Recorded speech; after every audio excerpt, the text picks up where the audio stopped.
Hey, what's up, everyone? Welcome back to Phantassie Roundabout. My name is Tim, coming at you from Berkeley, California. It's been a minute since I've posted any videos, but if you've watched any of my previous episodes, you know that I love a good bargain record when I find one. I also love to sort of pick apart my record collection thematically, especially when it comes to format. So I've done an episode on the extended play or EP format. So I thought, how could I really combine these two themes, budget and format? And I landed on the often overlooked two-fer. So I know we all love a good original pressing, but those can undoubtedly cost a pretty penny. So what if I told you you could get two of these classic albums repackaged for the price of one? And oftentimes these two-fers come from the same plates or mastered from the same plates as their much more expensive counterparts. So let's quickly discuss what a two-fer isn't. A two-fer isn't a double album, so we're not talking the White Album, we're not talking Exile on Main Street or Bitches Brew. A two-fer also isn't a compilation, so this isn't Louder Than Bombs or Substance. But a two-fer is just two separate albums from the same artist packaged and sold together. So without further ado, I've picked out 5 or 6 stone cold two-fers from my collection that I've gotten over the years. And then at the very end, I've tacked on about 3 other records that kind of blur the line between double album, two-fer, compilation, and it's up for debate. So first up is from a man named Roger Keith Barrett, or Syd Barrett, of course, the one-time frontman of the Pink Floyd. Following his stint in that band, he released 2 psych classics in 1970, the Madcap Laughs and Barrett. Those both came out on the Harvest label and can fetch quite a high price in their original form. Fortunately, in 1974, they were packaged together here with an image of apples and oranges as kind of a throwback to the Pink Floyd single. These records are absolutely essential. As with all two-fers, this is a great way to have both of these records without breaking the bank. So yeah, keep an eye out for this one. I got this like 25 years ago for pretty cheap. The price is creeping up a little bit, but well worth your time. I knew a girl and I like her still. She said she knew she would trust me, and I her will. I said, okay, baby, tell me what you be, and I'll lay my head down and see what I see. By the time she was back, by her open eyes, I knew that I was in for a big surprise.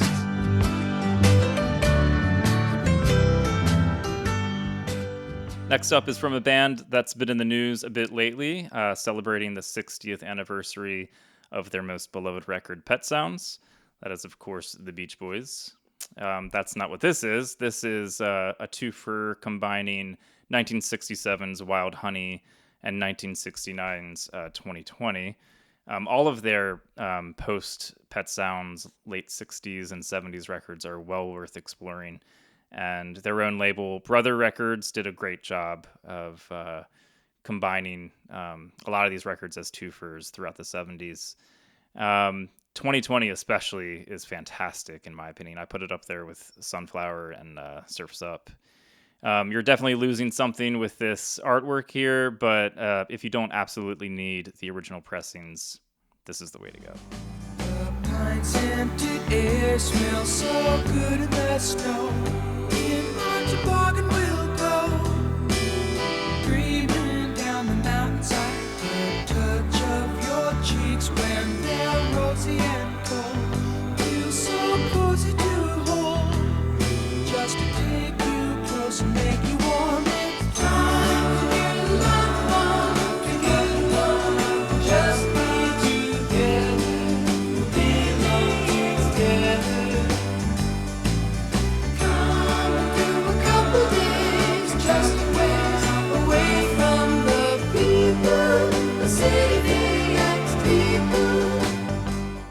right, next up is from the duo of Ralph and Florian. That is, of course, Kraftwerk, a band that I am very enamored with and have been seeking out the original pressings, like this guy. But I have retained this two-fer here, which collects that first Kraftwerk record along with the second one, 1970 and 1972, respectively. This is just arguably my favorite era of Kraftwerk, just really uncompromising music on both of these.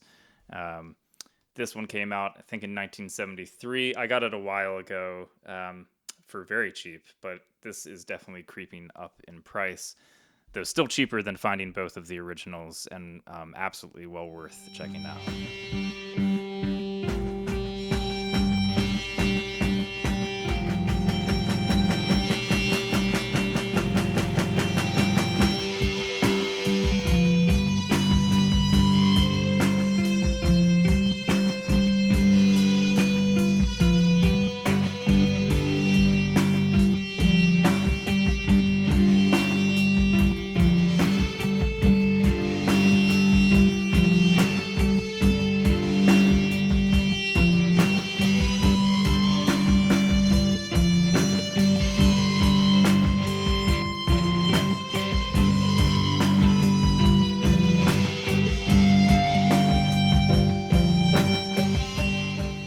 So next up is from everybody's favorite elfin glam overlord, and that is Mark Bolan. In his pre-abbreviation Tyrannosaurus Rex days, Unicorn here from 1969 is probably my favorite of that era, but why not pair it with Beard of Stars from 1970, just a year after that. So this two-fer, I think, came out in like 1972 or something in the UK. They actually sound awesome. The discs here sound incredible. These are two of my favorite Tyrannosaurus Rex albums. I know the first two records also got this treatment, but definitely an inexpensive way. I know originals on Regal Zonophone are pretty expensive, so this release on Cube Records is a great two-fer. Weeping will a woman little down the arm of the misty coast of Albany with his jar, hiding pillow of the wild willow there, womanly waiting for her manly friend. Starbucking eye is a husbandly joy, locked in the tower by the enchanted voice of the star-god rider with his lips overgrown.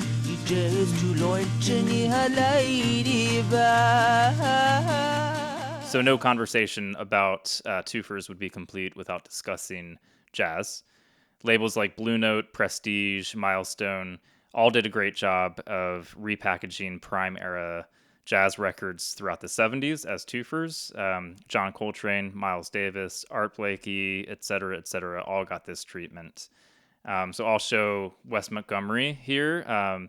This is 1961's Movin' Along and 1962's Full House, both from Riverside Records, packaged together. And this is prime era Wes Montgomery. Incredible stuff here. Full House was actually recorded just up the street from me here in Berkeley at a club called Subo's that is long gone. I think it's like a doctor's office or something now. But anyway, this is like $10. The discs are fantastic. They sound wonderful. So a great solution if you don't have the money for originals.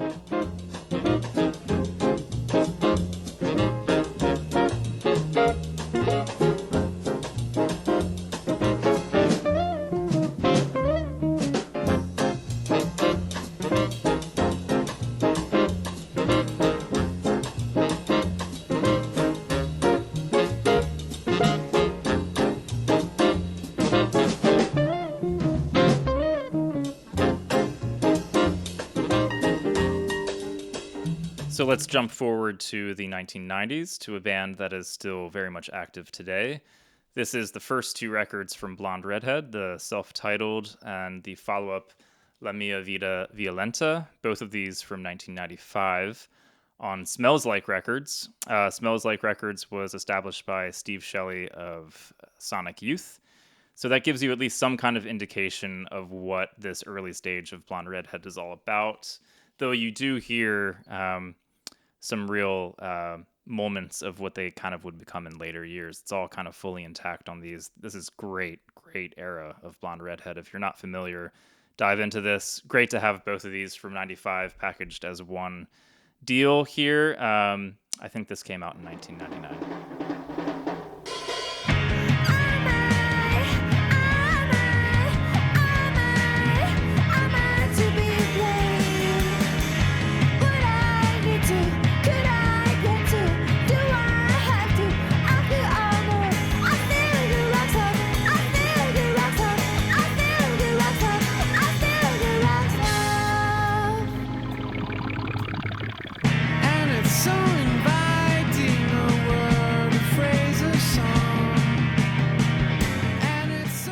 So the next few that I'll show here kind of fall into a gray area between, is it a compilation? Is it a two-fer? Is it a double album? So you'll see what I mean.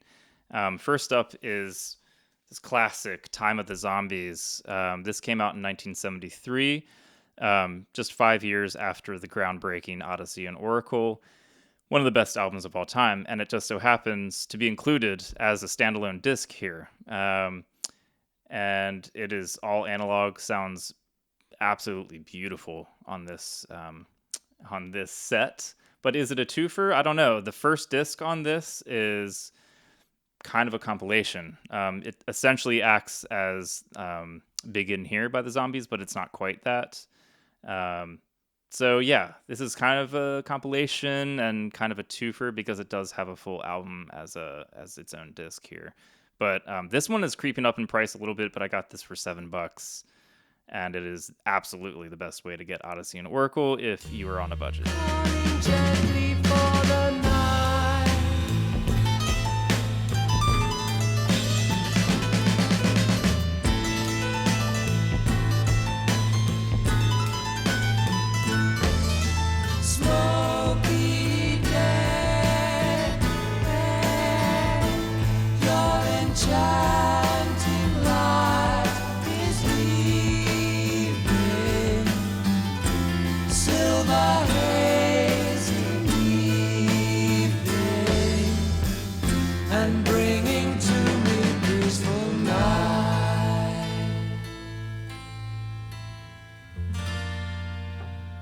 All right, next up is from one of Boston's very finest bands, that is Mission of Burma.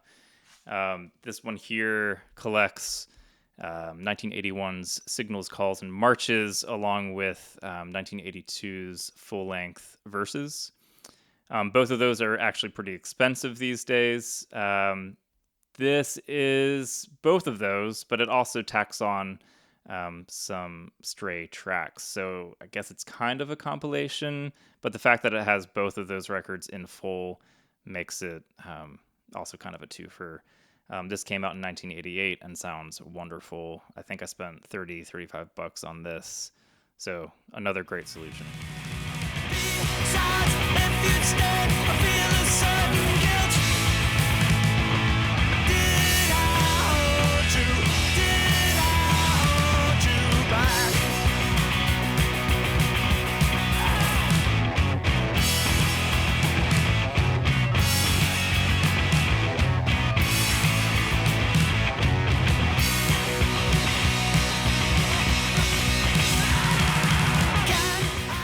All right, last but certainly not least is a band that is sorely missed these days, and that is Deerhunter. Deerhunter released Microcastle in 2008, and it was typically packaged with an extra album called Weird Era Continued. However, it's not considered a double album. Microcastle was very much its own record, and it was released as a standalone disc as well. Weird Era, I don't think has ever been released as its own album, but it stands apart as its own release, and I just wanted to show some love to this record because I don't think it's talked about quite enough in their canon. Wonderful stuff. I love this band so much. And so yeah, what do you think? Is that a double album? Not really. It's kind of a two-fer. It's like a phantom two-fer a little bit. Operation cover your ears. You're not gonna like what you're gonna hear. I hate you, I hate you, I hate you, I hate you. Operation, you're not here. You can't love what, you can't like what you fear, what you fear, what you fear, what you fear. Operation, cover your eyes. I don't wanna see you, I don't wanna feel you near me. All right, so that does it for my showcase on 2-for-1 deals. What do you guys think? Are there some two-fers that you love? I know that I've left out some classics that I wish I had. I know like Big Star, Noi, the band. Those all have like two-fers that are well worth seeking out. So what do you think? Leave it in the comments. Again, thank you for watching. If you're not subscribed, please do so. I have plenty more videos coming up, and I will catch you on the next one. Peace out.